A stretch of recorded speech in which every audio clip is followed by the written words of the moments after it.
The fourth rule for life is pretty easy but very potent. Have clearly written goals and timelines for everything that's important to you. Now, I learned about this in my teenage years, and when I adopted it, I immediately became 400% more productive relative to the written goals. So here's what I mean. We all have the same amount of time in the day, and we will all spend the same amount of time in a given year. So when I talk about being 400% more productive, I'm talking about getting things done that make a difference in the long-term trajectory of my life. Whether I play Super Mario 1 hour a day or 10 hours a day is not likely to have that big of a difference in my career over the next 20 years. Whether or not I get my resume written down, whether or not I publish a book, whether or not I build my first house is likely to have a lot more impact. And so goal writing is really a process of refining our conscious relationship with time. We all have an instinctual relationship of time, of seeking pleasure and avoiding pain in the most expedient way that comes along in our spontaneity of the day. And this rarely correlates to what's going to help us build a meaningful life. So the first step in this refinement process, because goals refine our relationship with time. Now, stepping back for a moment, it's worth noticing that in the intelligence equation, intelligence equals the efficiency of turning energy into sustainable well-being, that time is the only form of energy that is, for all practical purposes, finite. We each are going to have 24 hours a day until the day that we die, period. We are not guaranteed to have a certain amount of money. And if you have a large sum of money, we don't break up natural resources. So you have time, natural resources, and money as the three forms of energy and the three forms of commerce. Time is universal. People are born with different amounts of money in different countries. People have access to different quantities of natural resources. People have different refining abilities with natural resources. All of us have 24 hours. Now, we may not have access to that 24 hours if we are in bondage or slavery or some form of that. But then if we're in bondage or slavery, we're probably not watching a video on rules for life. And number one rule is get out of bondage and slavery. So, time being the most finite, refining our relationship with this finite resource is a key talent. Now, the first part of this refining process is to prioritize. The whole nature of a dualistic paradigm in relationship with time is that you have to choose. Now, a few minutes ago, I was eating some bean soup that I made. And I looked down at my wife sleeping on the sheepskin, and I had a choice. I could lay down with her. I looked over at the movies in the DVD player. I could put one of those in. I was listening to Jordan Peterson's 12 Rules for Life, which I'm enjoying. I could listen some more. Or I could come down here. And that gets to the heart of the finite nature of time. We have to choose one or the other at any given moment. And so if intelligence is the efficiency of transforming energy into well-being, then the most intelligent choice for my time is the choice that is going to create the most amount of well-being per unit of time. All of those things basically cost nothing. They all take almost no natural resources, including this video. And so we're really looking at minutes of time. And in order to answer this question, we also have to look at the phenomena of leverage. Because one of the things that I like about books, and one of the reasons I got into the habit of publishing 1 or 2 books a year, as an aside, I calculated that if I would delete watching the news, I could publish 1 book a year. Watch the news, publish a book a year. And so you have to do the intelligence analysis to see how many people will benefit if I publish a book this year and how many people will benefit if I watch the news. Well, since I can't recall a single constructive action I have ever taken once in my life after finishing up the news, it's not like I say, oops, there's a traffic wreck down an hour away. Let me drive down there and help them, or anything else. It's just unrelevant information for anything in my sphere of influence. So one of the reasons I like writing books is it takes useful information and amplifies it or multiplies it for almost nothing. For 25 years in my landscape construction business, clients have asked 80% of the same questions over and over and over.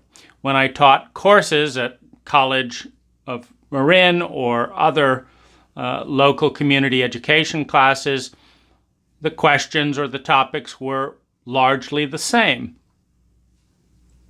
And so when I wrote a book, what I did was I condensed time, because I answered all of those 80% of common questions thoroughly. So I answered them one time, but I did it more thoroughly than I almost ever answer them when I'm asked on the spur of the moment. So I did a really thorough answer one time, and then I can give away the book in 10 seconds. I can give away the book as a class handout. I can give a book to a client prior to beginning work. And there we have it. It's an amplification of time. Now, the same is true with a video like this, because I can give a 5 or 10 minute answer about this once, and then I'm asked about it again 6 months later, and another answer and another answer. Or I can do a good job of covering it once here, and then I can give people the link. So in that sense, that's one of the reasons that I'm prioritizing this. This has the most leverage. Meaning 20 years from now, I'm not going to remember whether or not I laid down on the floor or not. I'm not going to remember Jordan Peterson's 12 rules.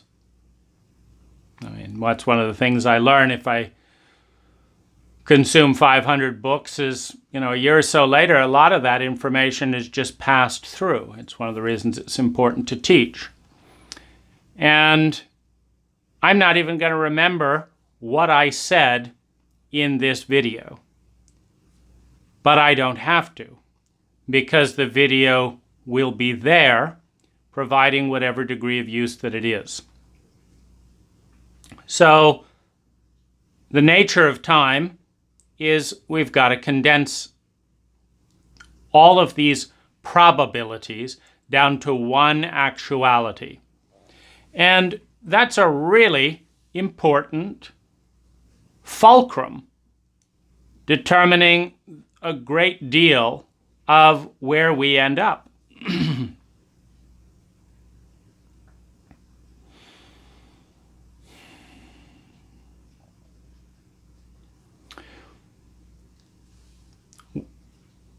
There's 5, 10, 20 probable actions that would all be within our possible nature, that would all be available to us at any given moment.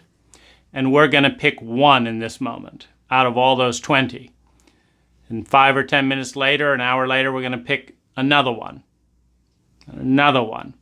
We're going to take 20 options, we're going to bring them down to one. Which one that is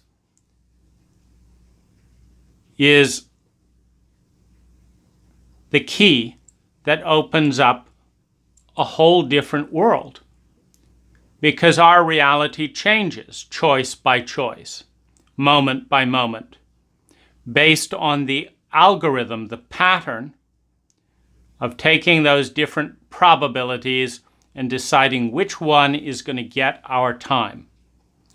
Now, one of the underlying rules for life that you don't need to apply as much as just be aware of is the rule of human consciousness.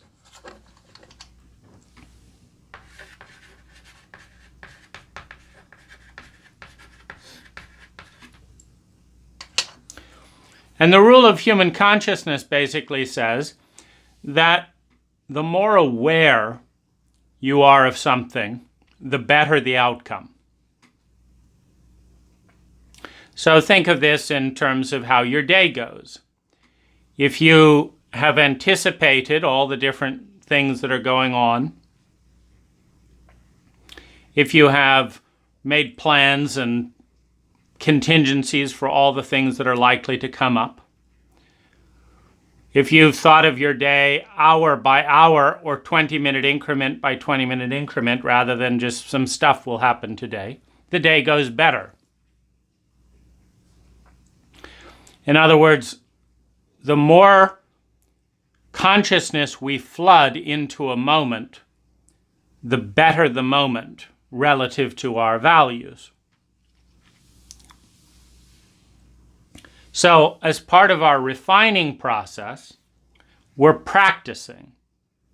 We're anticipating the day, and that's another thing. Life gets better with practice. Why? Because we become more aware. It's the same thing as saying life gets better with consciousness. You can't be conscious of something you don't have experience of. If you're learning cold calling, for example, how to irritate strangers and make money doing it, you're going to pick up, hi, this is so-and-so with X Corporation. May I talk with Joe? And the phone goes down. And then you say, I need to change my tone of voice. I need to do this. You become aware of what you can do, how you can begin that call. You become aware of the fact that if you call someone at 8 o'clock at night, you get a different statistical response rate than if you call them at 5 in the morning. And you get a different statistical response than if you call them at noon. And you gradually build awareness. The best time to call people is on a Wednesday evening at 8 p.m. if it's this type of person in this demographic. Okay, that's the best time of all the possible times. The best way to begin is this of all the best ways to begin. The best tone of voice and pace is this. And you've now developed a recipe. You've become aware of the choice that helps you succeed with your goal. So you've taken probability into actuality, with experience, with failure, with success, and with the consequent consciousness. And now you are succeeding more as a result of integrating that data. And you're going to do that because people are predisposed to intelligence. Meaning nobody says, who's in their right mind, gee, the best sales results by far are at 8 p.m. every single day. And it just seems like Wednesday, Monday they're just getting in from the flood of the weekend, and Friday they're preparing for preparing for their holiday, but Wednesday at 8 p.m. it just really seems like that's when people respond. So I think what I'll do is I'll call them Saturday at 5 a.m. when nobody answers. No, intelligence is the efficiency with which energy, time, money, natural resources, is transformed into human well-being. And as a result, you are going to value the 8 p.m. Wednesday opportunity more highly than others. So if someone says, can you do me a favor at 8 p.m. on a Wednesday, you're going to, if you're intelligent, try and say, well, how about at 3 a.m. on a Monday, which might be a particularly low point in that cold calling process. So the lives that we create correlate with the patterns of choosing one actuality in our probability field. And this is part of goal setting. We could set a goal to climb a tree every day. And we calculate how much money would that take, how much time would that take, how much natural resources would be consumed, and what are the benefits. Well, you'd get some good muscles, could save a gym membership, get to know the neighborhood, might be seen as a bit weird. Okay, that's option one. How long would it take? 10, 15 minutes. Okay, what about health risks? Would you do it rain or shine? What about slipping and falling? What's the risk of that? And how about having to change clothes? And okay, that's one option for my time. How about another goal? Read a bedtime story to my kid every day. Okay, well, what's the benefit of that? How much time does that take? How much money, how much natural resources? What's likely to be the outcome? Well, if that's a pivot point between a kid that wants nothing to do with you and feels abandoned by you for the rest of their life, or a kid that feels connected and has fond memories of that, doing that for 20 minutes a day could be an incredibly productive use of that time.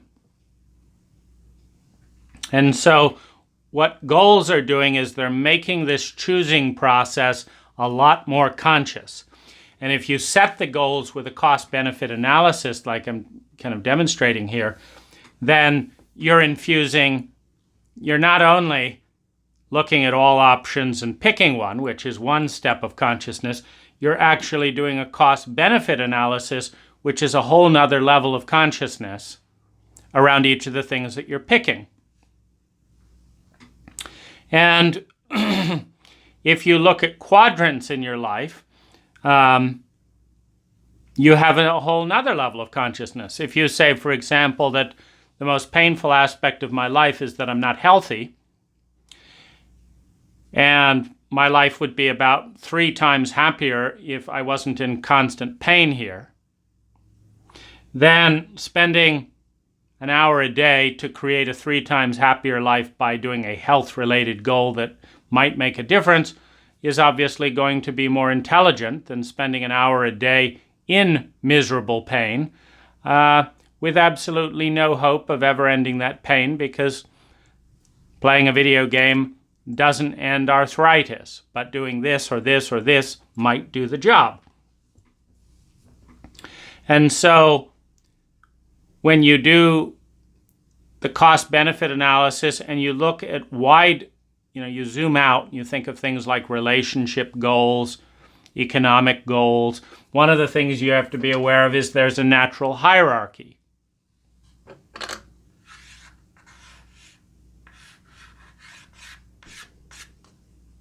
For example, because you're in a great relationship and are having great sex, doesn't mean your career is going very well. Because your career is going well does not mean you're in a relationship having great sex. But if you had to position those two in a framework in which you can't survive without money, the odds are likely that if you go from being unemployed and not able to pay rent to being employed and able to pay rent and then next move on to the relationship, the odds are, if you organize it that way, that you're going to be more successful, because it's pretty hard to have great sex when there's no house. And it's pretty hard to help someone feel that they're the most important thing in the world to you when you're constantly obsessing about money. And the less money you have when your survival needs are not met, the more you're thinking about money. Which is why one of the goals that I've put into place in recent years is having $30,000 in my bank accounts as just there. In other words, a 3-month emergency fund just kept in the bank account, because when there's a lot of money in the bank account, I don't have to balance my checkbook, and I don't have to make choices about that, getting money into the bank by a certain time. So I don't think about money anymore. I mean, vaguely I do. I think, I should have at least 40 grand in there before heading off for a 2-month vacation. That'd be a good amount to have in there. So let's just look. Got 30,000. Let's finish this job and then we'll head over next month. Heading over in this case, meaning an apartment that I secured in Thailand, because there are so many valuable goals that get facilitated when I'm in Thai culture, and so I got myself an apartment there, and that was a goal. So there are certain goals that make sense to do before other goals. And you can think about that. And there are certain goals that you're going to want to, that are going to deliver more value than other goals per unit of energy invested. And so you want to think about that. And then there's certain things that are going to affect your long-term future more than the short-term. Getting an ice cream cone today will have 0 impact 5 years from now, other than you may be a little bit fatter. But you're not going to remember that ice cream cone. But if today you spend the same amount of time reading a book and taking some notes about it, you might see that 5 years from now. And one of the things that I love about media is that it's permanent. You create a video, you create a book, you write an article, and it's there for pennies a year, meaning it costs a certain amount to host it somewhere, unless you have a free hosting. But for pennies a year, it's there. And so it's created a longevity of impact that's quite unusual. So when you can create a longevity of impact, for example, goals changed my life, and someone taught me about goals. Someone told me that one of the only common denominators between all successful people is they have clearly written goals. And I thought, that's an interesting common denominator. I'm going to have me some clearly written goals. And I did, and noticed that my productivity increased by 400%. So goals are a way of infusing consciousness into time in a way that induces intelligence, as defined by maximum benefit per unit of energy invested. So, what's then the technology of goals? Well, I think there's a couple of technologies, and you can apply all of them, since each one will infuse more consciousness with time, and doing any of them is going to bring you more consciousness than doing none of them. So take your pick. Number 1, make a list of every source of chronic pain in your life that you anticipate dealing with in the future. Now, if you understand momentum, you understand that anything that caused you pain in the past or in the present, unless you do something different, is likely to continue. If you live in a culture that teases people with a disability and you have a disability, as long as you live in this culture, it is likely that that will continue unless you do something, move, or go around to all the neighbors, or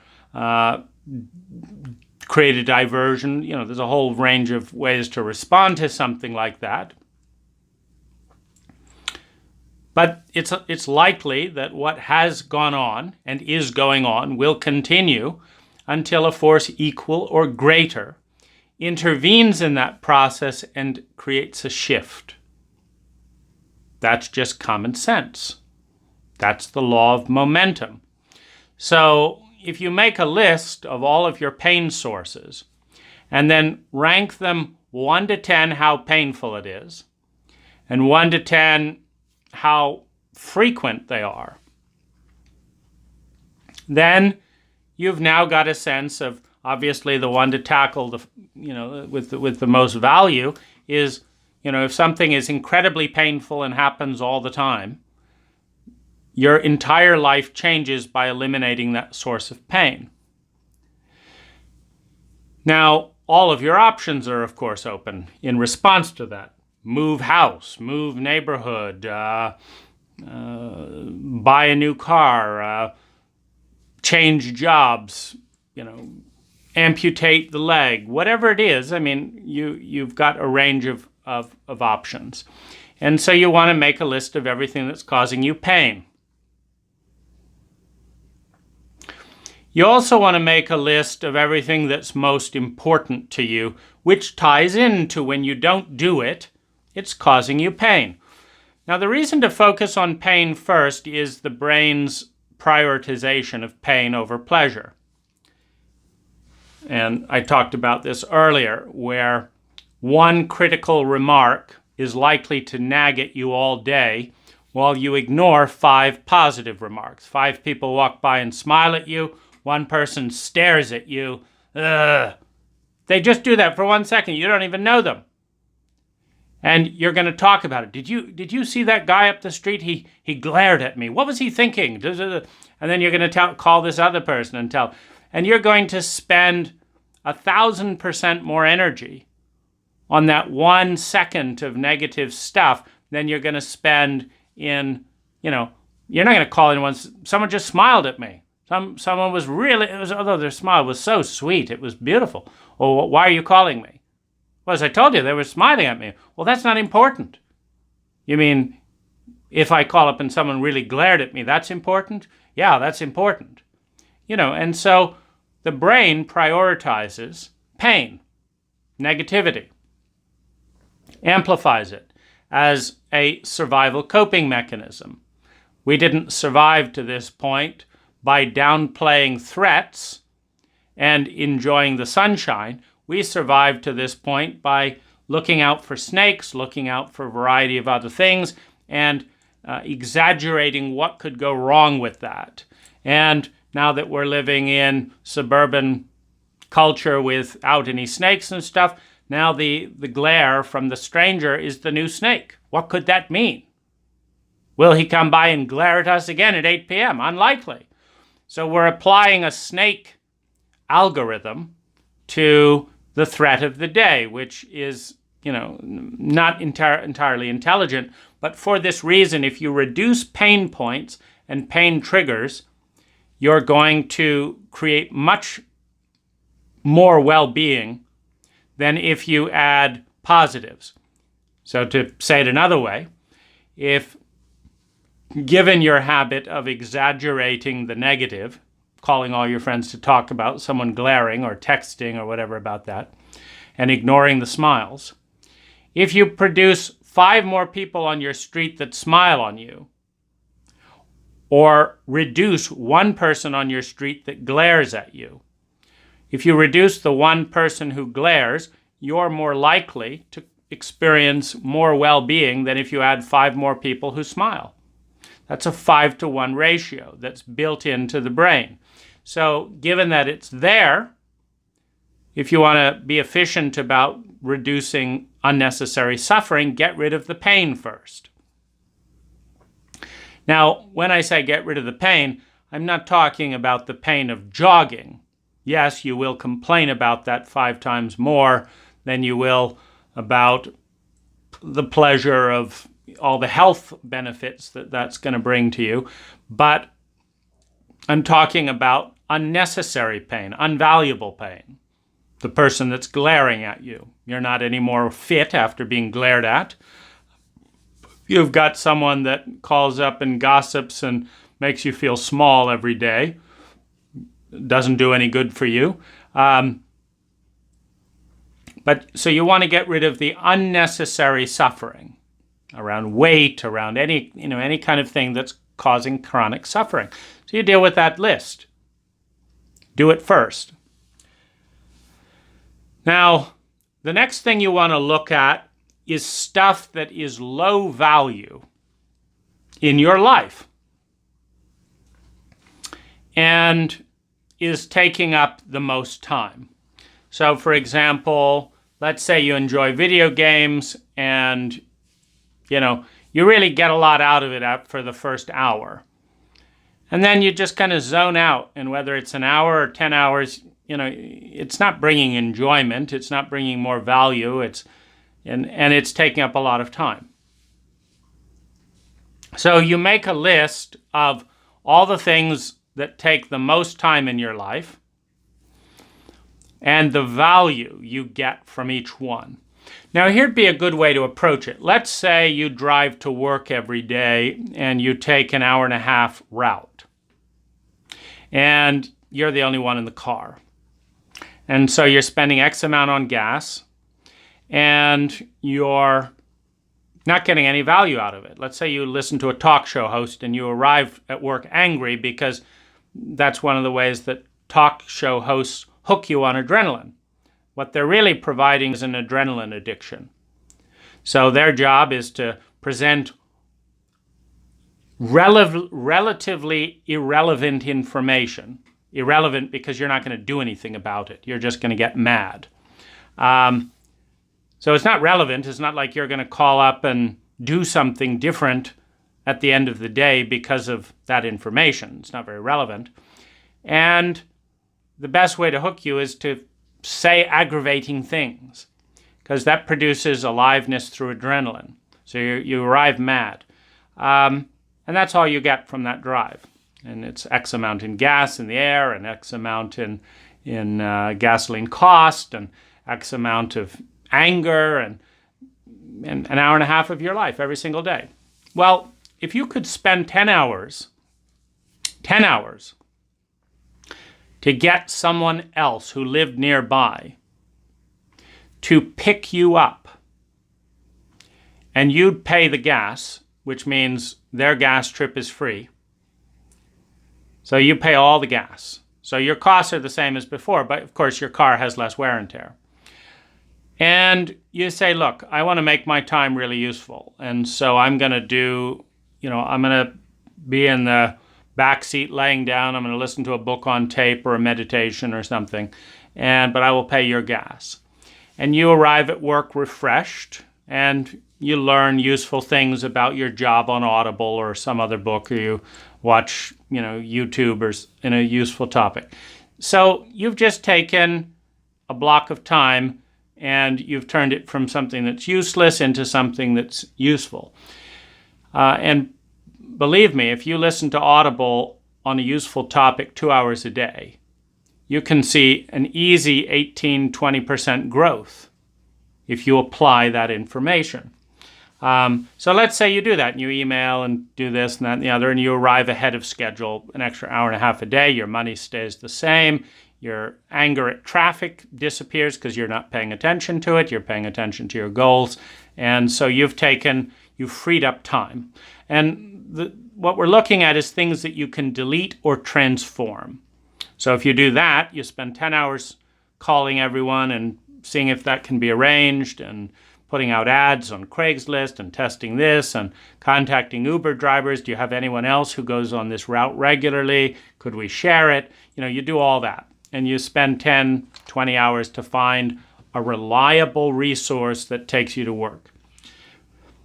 Well, you've now freed up an hour and a half a day. That's more than 500 hours a year in that one choice. 15 hours, 500 hours. Anger to productivity. Uselessness to useful. That's incredible. That's a really high priority thing. So what you want to do is you want to break down the stuff you can delete or transform. And you want to start with the big items that are regular. An hour and a half drive. This, that, and the other. Now, and you want to look, first of all, at stuff that is ongoing and has no value. Now, when I say no value, I don't mean that it doesn't mask your anxiety and help you avoid your feelings. That's obviously providing an instinctual value. It's one of the reasons we eat so much.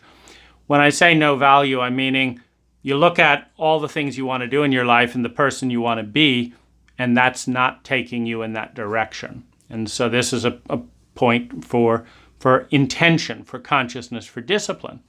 So you delete easily. I mean, let's say you watch the news, like I did this analysis of the news about a decade ago. And I just said, I've never felt better after watching the news. Well, maybe 5% of the time I have. But 95% of the time I feel worse. 30 minutes a day, and I've never done a single useful thing as a result of listening to the news. Has no bearing on my future, etc., 95% of the time. Now, I also had a benefit on this because I traveled overseas. And once you live in a few countries, you learn that the news is not the news. It's completely random. If you get out a shortwave radio and listen to the news in Italy, the news in England, the news in Thailand, the news in Philippines, and the news in the United States, you realize that there's certain things that will overlap, and then there's all this other stuff that is absolutely meaningless. Like, why in London does the BBC report on a landslide that killed 12 people in Brazil? How is that news for someone in England? And when you have a large percentage of the British population that feel lonely, that is going unreported, what is the objective criteria for deciding that 12 people getting in a landslide in Brazil is more important than 1 million people dying of cancer all around you? Why not, if we're that desperate for suffering and pain, why not just start reading the names of all your neighborhood? Today, we're going to cover the neighborhood on Bixby Street in London. Here are the people who are miserable and dying from cancer. So-and-so died from cancer, and she thinks it has to do with her cigarettes. So-and-so did this. That's more newsworthy than 12 people died in a landslide in Brazil if you're living in London. So you realize it's completely meaningless, and you dig a little deeper and you realize that they actually sell adrenaline to advertisers. Because if the news can traumatize you to a point where you produce cortisol and all that, and then you follow it by this nice soothing soap advertisement, then you calm down. But what your brain and your body remembers is that soap helped save your life.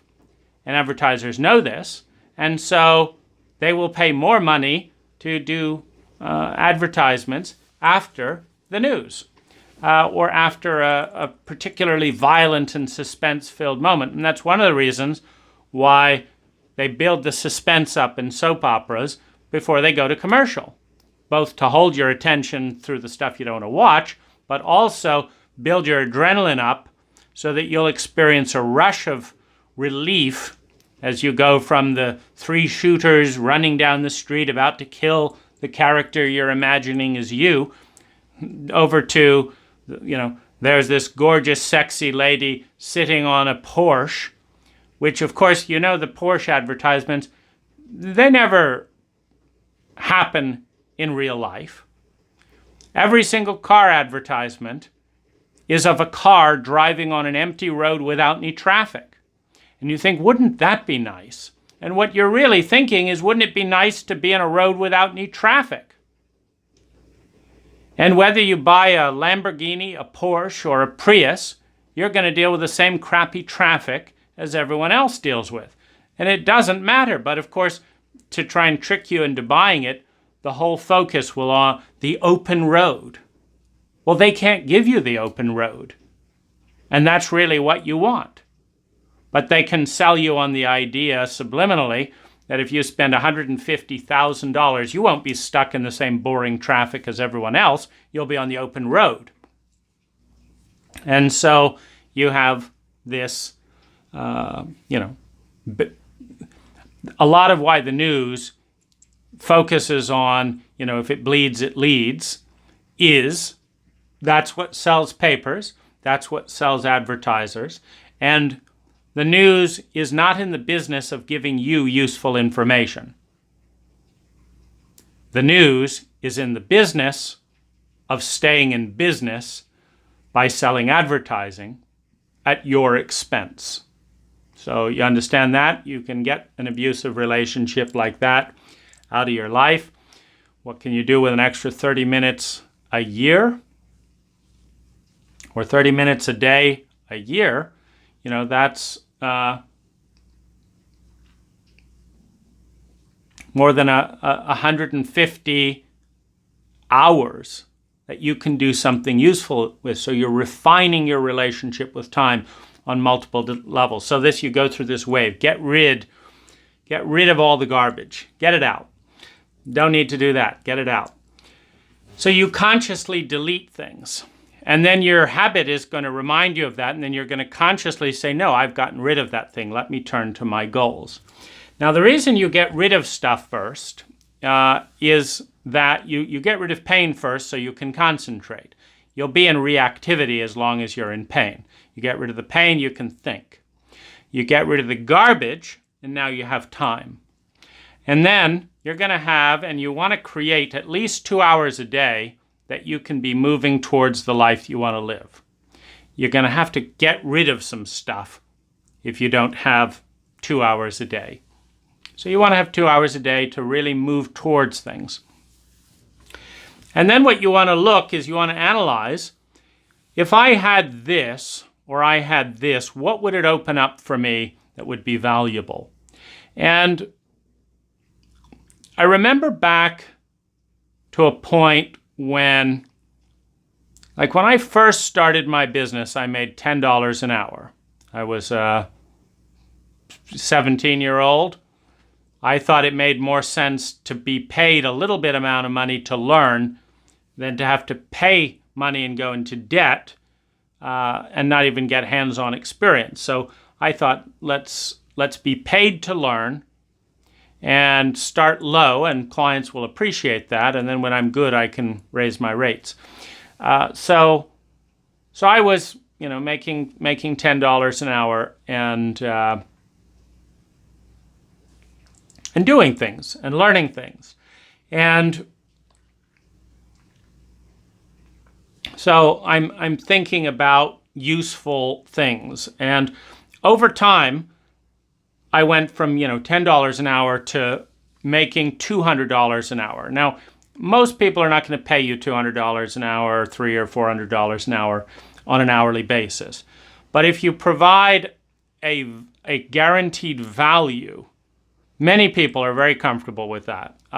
If you say, I will get this fixed by this time in this way with a 1-year guarantee, and you give a reasonable price, if you're efficient, you might make $500 an hour on that, if you know what you're doing.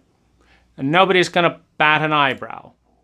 If they call you up and you say it's $500 from now until I arrive to your site, and we'll see what I can do, almost no one is going to go for that, because you're giving all the risk to the client, and that's one of the things you can take on to add more value. You own the risk.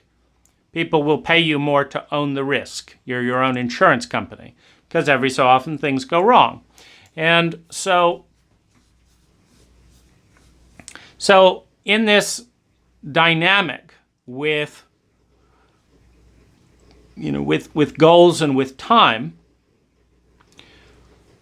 as I went from $10 an hour to sometimes $400 an hour, I never saved any money. And I realized it was an adrenaline addiction, that I got a tremendous amount of excitement and satisfaction by rushing around to make sure that I would get just enough money in the account so that nothing would bounce. I mean, that wasn't any fun to have things bounce, but it was exciting to kind of play the edge, like, oh, I want to buy this, so I'm going to get this check deposited, and then I'll buy that, and then I've got to go out and get this money over here. That was exciting. And so it was rare for me to have $10,000 in the bank. And I thought, this is a joke. This is very, very, and it was hard to break. Adrenaline addictions are hard to break. So have compassion on yourself. They're more potent than heroin in many ways. And they're more subtle and tricky because nobody's going to tell you that rushing around and being a workaholic is dangerous. It can kill you just as fast as any drug. So I decided that I was going to have $10,000 as a cushion in my account as a minimum. And then I raised it to $30,000. Well, as soon as I did that, I started traveling. Why? Well, if you've only got $2,000 in the bank because you're rushing around all the time, and it doesn't matter how much you make, you just spend more, then how can you responsibly stop work and go on a tour of the world? How can you go off for a 2-month trip? And that's what I like to go off for. About somewhere between 3 weeks and 2 months is a good holiday for me. But I wasn't doing any of that for more than a decade because I didn't have that money. And so when I set the goal that I'm going to have a minimum of 10,000 savings, and then once I did that for 6 months, I raised it to 20,000, and then I raised it to 30,000. As soon as I did that, I started shifting to working 6 months of the year. I mean, it wasn't immediate, but that cushion was an ample cushion that would then allow me to take 1 to 2 month vacations at a time, because it never was about earning or spending power. It was about that adrenaline addiction. I mean, it's not like because I was making $10 an hour when I started and now I'm making an average of $200 an hour. It's not like suddenly all my needs were that much higher. It was just me. But I would just spend more. And so once I had that, then I was able to start traveling the world. And that really opened my eyes. And so that's a useful goal. And travel, I think, is one of the things that really opens things up. So that was an important key to a whole field of reality. I started writing more books once I had $30,000 in the bank. Because you can't sit down and write a book when you're not sure how you're going to get three grand into your account next week. You've got to focus on the money.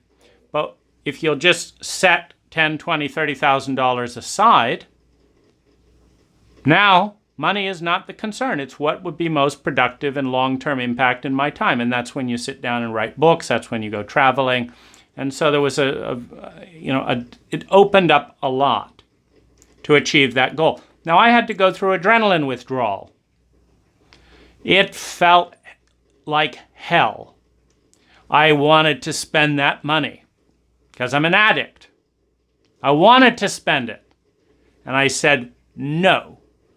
And it was depressing to sit there for months and just said no. And I've got to motivate myself to get out to work without adrenaline and save that money. But as soon as the cushion is there, you can go back to spending exactly like before, just not dipping in the cushion.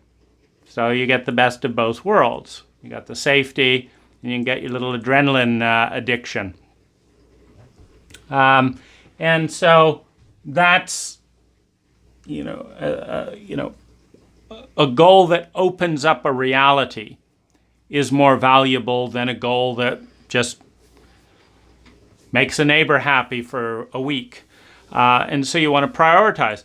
Stephen Covey does some great work in prioritizing 4 quadrants. And I recommend his 7 Habits of Highly Effective People as being, his version, in a sense, of true, rules for life. And you have urgent goals that are not important. That's a telemarketer calling you. It's urgent. You've got to answer the phone right then or they're gone. But they're not important. You don't need to talk to that telemarketer. Urgent and not important. Then you have urgent and important. Your wife's been taken to hospital. Urgent and important is the first thing to pay attention to. The first thing to delete is urgent and not important.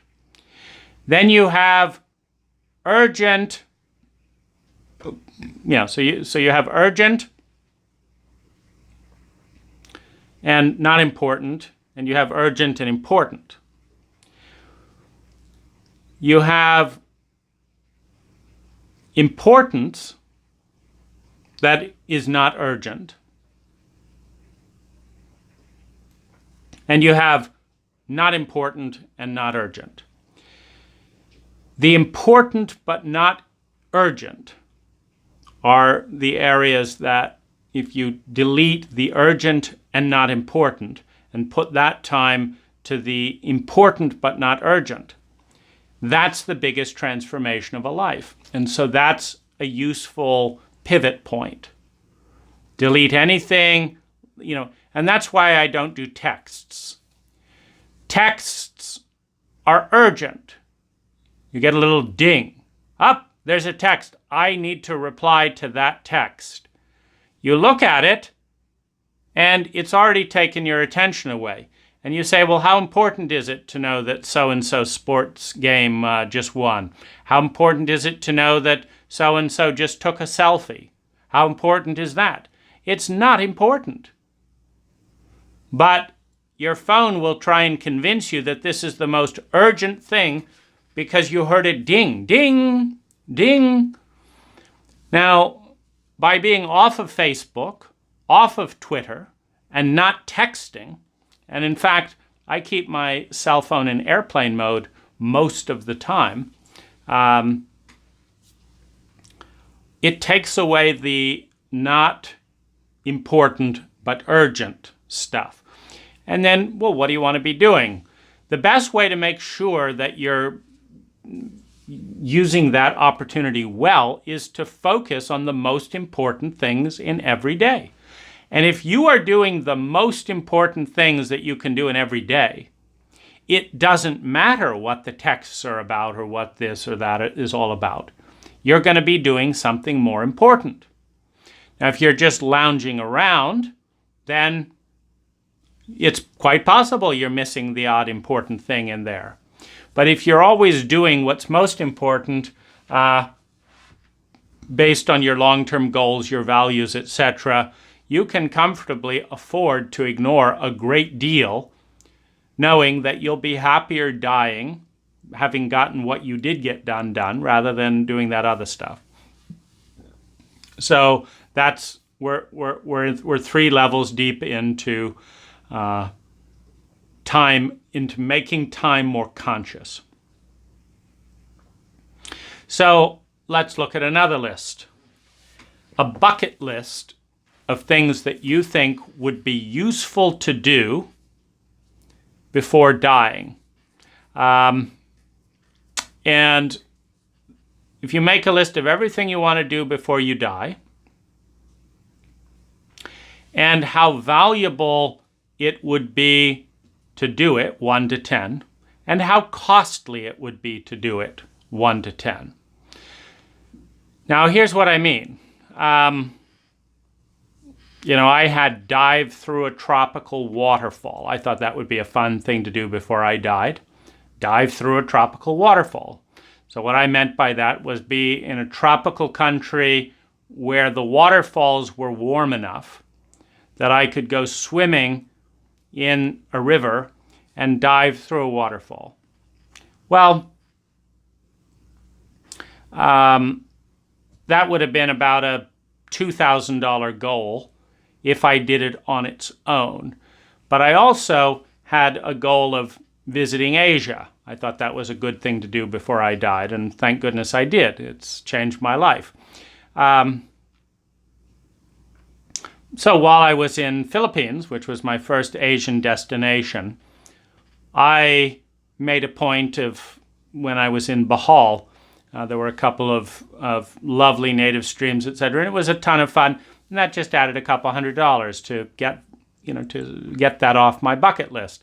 When I was 38 years old, I made a list of about 30 things, and I was feeling resentful and frustrated because I'd achieved all of my goals that I'd had up to that point, and I was starting to stagnate. So I made this bucket list, and I thought, I'm just going to really work at it.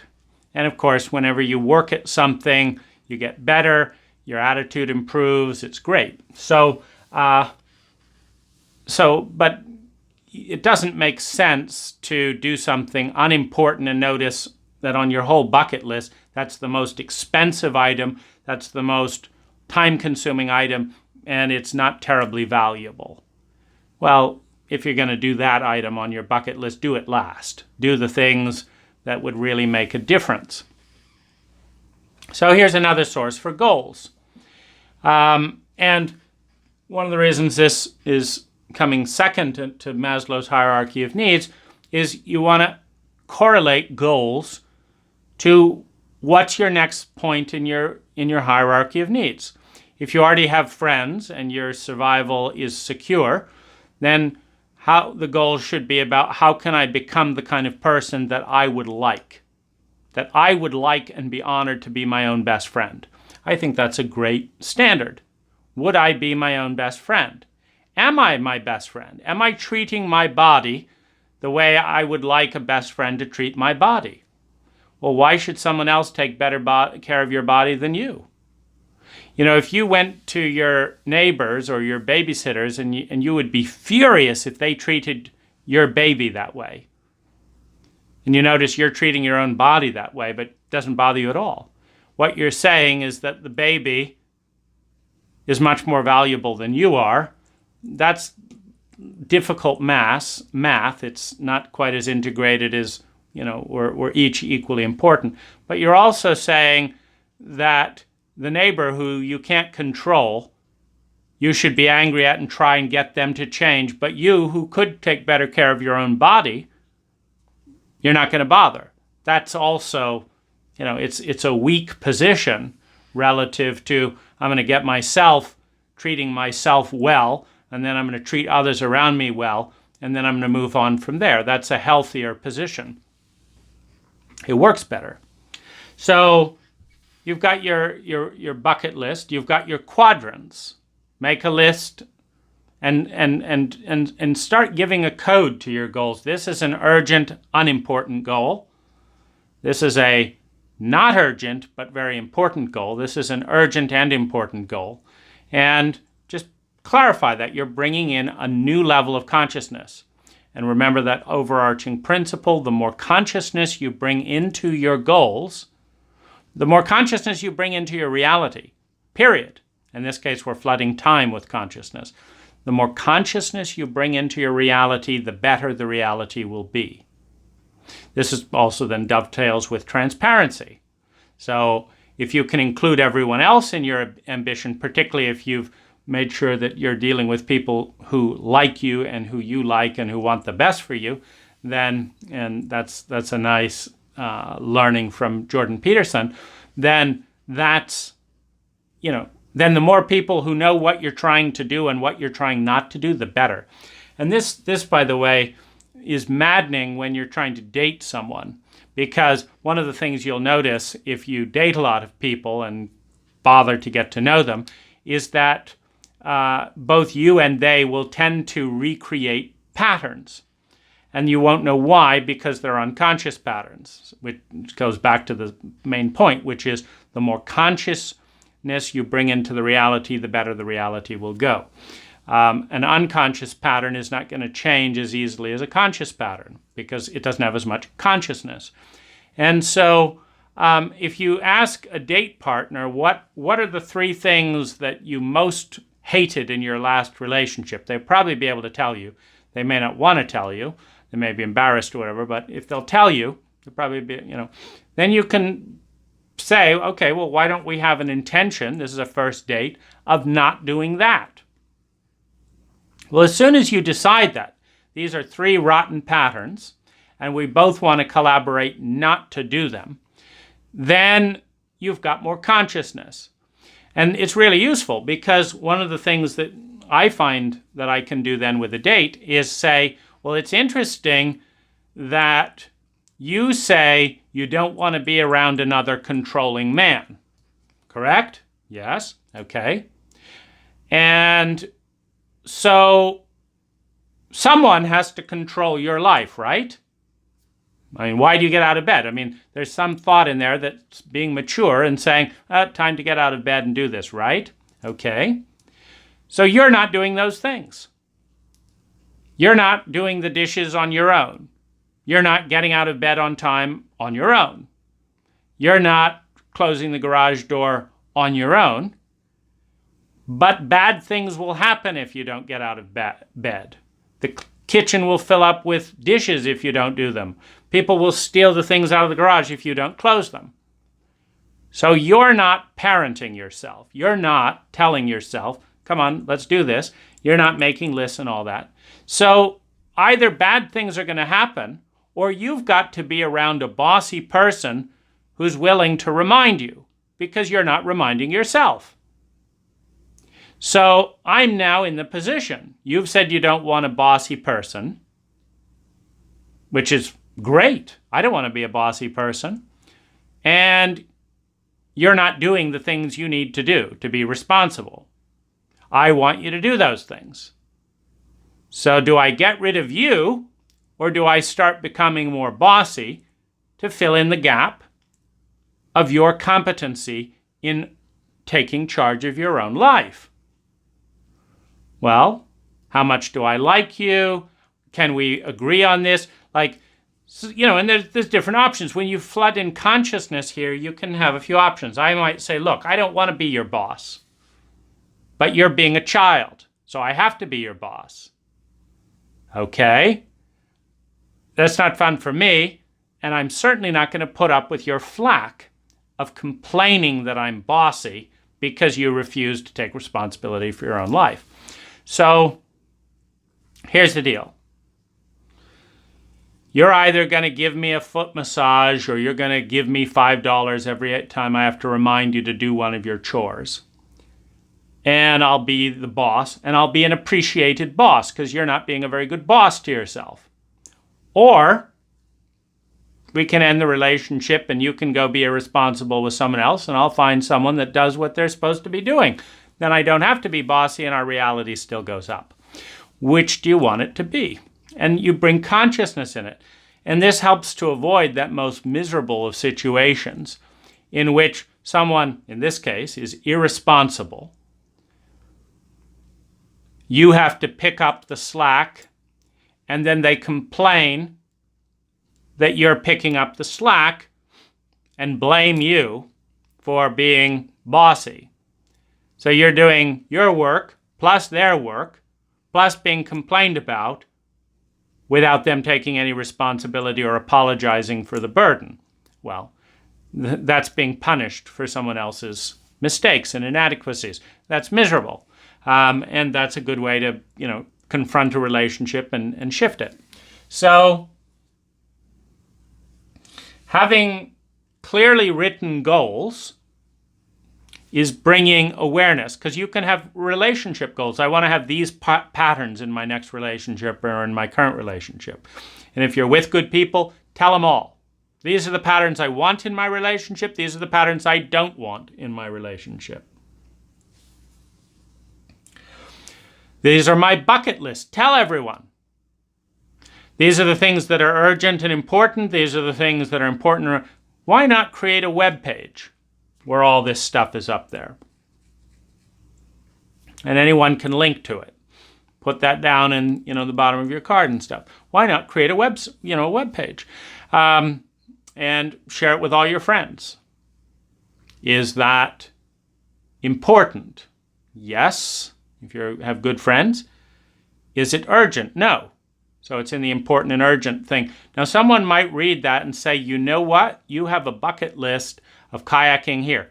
Now, my partner just canceled, but I thought of you because I read your bucket list. How would you like to come on an expense-paid trip? My partner can't come on this. With a kayak that does that, and you'll have your bucket list done. And all you have to do is say yes, because somebody knew what your bucket list was. So, and then you have the situation of investing in your future. So, what kind of lifestyle do you want to be living at 50, 60, 70, etc.? Retire, and think outside the box. Retirement usually kills people unless you do something more interesting. So the goal isn't necessarily to move from doing a job I hate for 40 years and then do nothing and pretend that I'm going to enjoy that, because that's often miserable. Then you're miserable the first 40 years and then even more miserable the last 20 years. Or if you even last that long, because you may die from boredom. But if you focus on becoming more and more aligned with your soul, with your talent, with who you are, with the gifts you want to make, and making those contributions and having enough money that you don't need to pivot this way or that, if you focus in that direction, 1. 2, if you build your skills and your value every single year, and that could be a certain important thing. At the end of this year, what 3 things am I going to be able to do to help myself and help other people that would be really useful that I don't currently have? That's a useful goal. And then how am I going to be more useful? That's a useful goal. So if we can, so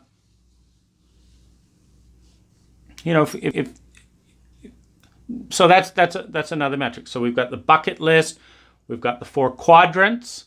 We've got the deleted items, we've got responding to pain, and now we've got, how will I be more valuable to myself and those around me on a yearly basis?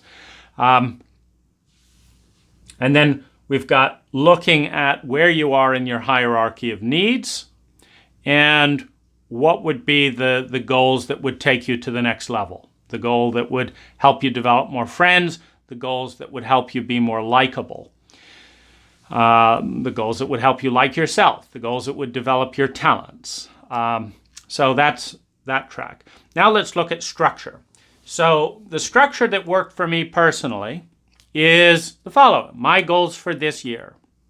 Number 1. Second, focus. 3 things that I want to focus on qualitatively: a feeling, an energy, improving health, so 3 focuses. And then business goals, relationship goals, spiritual goals, bucket list goals, whatever the quadrants are that you're working on. And then I list what I'd like to do and think I could do and am not going to be resentful about doing for that year. So that's the yearly goals. So I do that once a year. Next comes quarterly goals. So over the next 3 months, what of the yearly goals do I think I could get done? Now, probably I'll pick the most important and juicy yearly goals to try and do in the first quarter. So that's my quarterly goals. Again, same thing. My goals for this quarter to be completed by this time. Focus for this quarter. My goals are this, this, this, and this. As soon as I've got the quarterly goals, I'll often print it out and tape it on the office wall so that I can glance at it.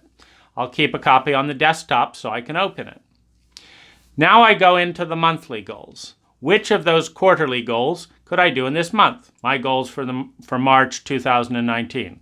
Okay, focus for this month is this. Well, this is the things I want to get done. Okay. Now I go into weekly goals. Now the weekly goals I do by email. My goals for week X, I write as an email. Focus, get these things done, send the email to myself. Then every day I look at the email, reply to the email with my goals for the next day, and then write any comments. At the end of the week, I go back, look at the monthly goals, make new goals for the week, review the last week's goals, comment on that. The same for the month, same for the quarter. This takes about 20 hours a year. It could be 50 hours if you're including all the daily note taking and thought processing. So this, let's say 50 hours.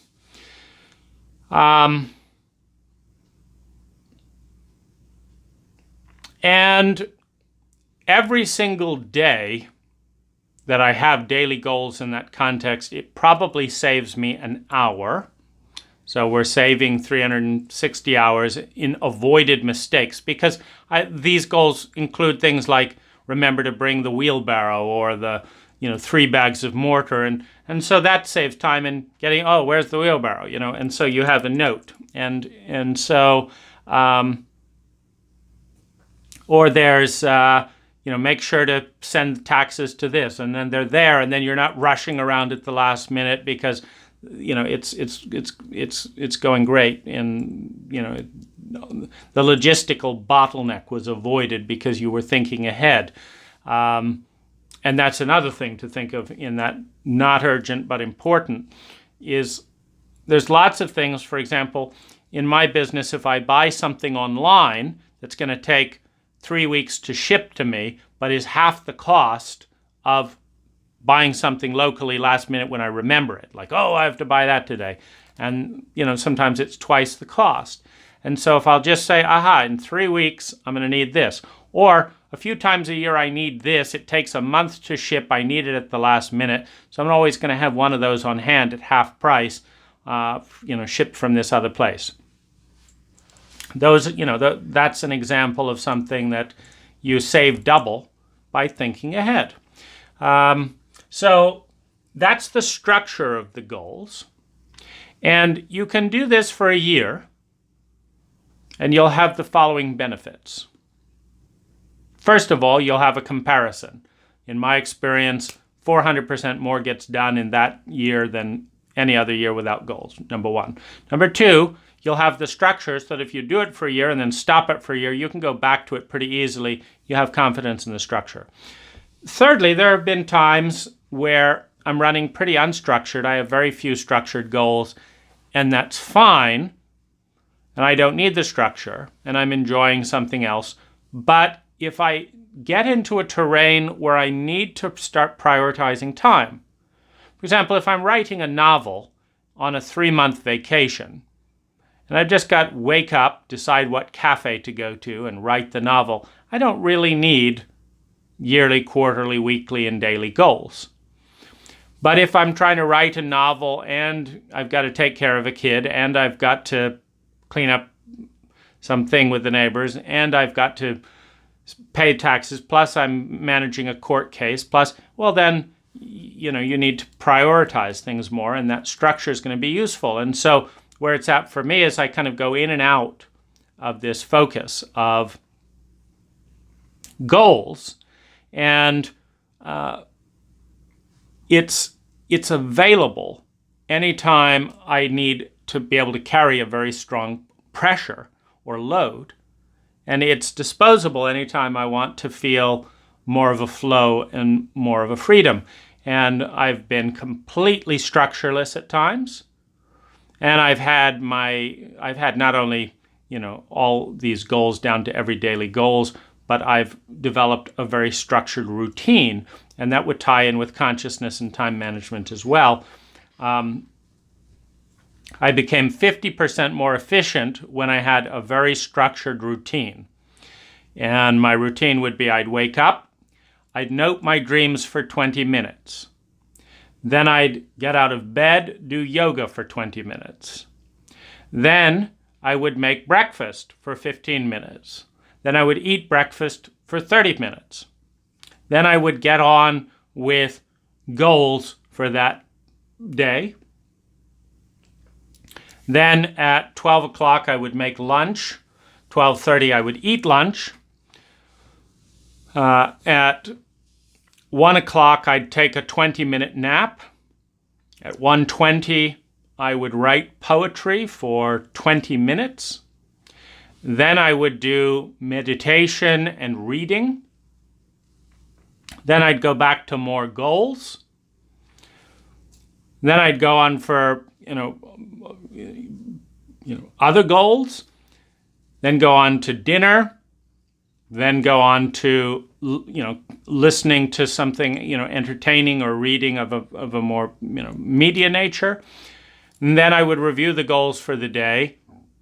Do various affirmations, reading, etc., and then go to bed, and then repeat that cycle. And every Sunday I would do special things that set outings and growth-oriented things, and review the goals for the week. It was an incredibly powerful and productive period of studying and learning and growing and all that. So a routine is a great use of time. It brings a lot of consciousness, because one of the things I would do every Sunday is I would think, because my life would be broken down pretty much into 20-minute or 30-minute or 1-hour increments. And so I would look at the recipe of the week. And I'd say, okay, so I've got my daily walk in, I've got my this in, I've got my this in. Is there any way that I'd want to tweak this to make it more optimal? And I would rewrite the structure. I would edit it, print it off, and then follow the new structure. And other times I'd say, no, this is a perfect routine. And, the only cost in something like that is it's very hard to interact with other people. Because the real magic of the routine is when it's down to the minute. Because then your body gets in the routine. So I'd have these 20-minute naps, for example, and you think, oh, it's hard to get to sleep. No. When your body goes to the sleep at the minute to the same, every single day with certainty, I just lay my eyes down, instantly start dreaming, have an incredible power nap. 20 minutes later, I wake up without an alarm at the minute, write poetry. The poetry flows out for 20 minutes, comes to its own end. I wrote 5,000 poems. It's just, and it's in a flow that's communicated to the subconscious mind, and it's just happening, effortlessly. You tie that in with goals and a structured routine. It's incredible opening of productivity. All of this have clearly written goals. So you've got your routine, you've got the structure of review, you've got the various filters, you've got the various sources. It's worth noting in the happiness research that daily habits and relationships produce at least 40% of your happiness. 50% is with your set point, meaning everyone's going to have a different childhood, a different biology, and so that's going to determine 50%. And then 40% is your daily habits and relationships, and then 10% will be your money, and power. So if you're going to need to have basic survival covered, which in the U.S. usually if you can make $50,000 and up per person, for you're going to have that covered. And you get some benefit if you go from that amount to $1 million a year, but it's not usually much more than 10%. Stable. I mean, if you win $1 million in the lottery, it'll shoot up, and then you'll get used to it and it'll come down and just stabilize at about 10% higher. But your daily activities and your daily relationships, really do affect you over time. So the fourth rule: have clearly written goals.